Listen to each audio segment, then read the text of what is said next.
Welcome to Kenton's videos. Enjoy the video. You start by making a reliable backup and signing out of iCloud. This protects personal data if something goes wrong. Once done, disable File Vault temporarily so you won't hit encryption locks when repairing the system.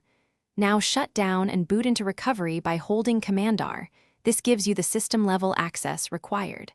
Don't skip recovery. Regular login won't allow removal of protected system apps. Once recovery loads, you're ready to move into terminal-level tools with the correct privileges.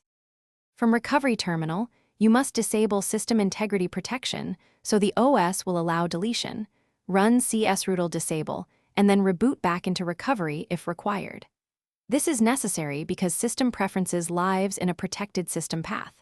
Once SIP is off, mount the system volume read-write if needed, and use sudo rmref on /system/applications/system/preferences. App carefully. Target the exact path to avoid collateral deletion. After removal, verify with ls that the app is gone before proceeding to re-enable protections. Finish by restoring safety. Reboot into recovery and run csrootle, enable to turn SIP back on. This prevents accidental future damage.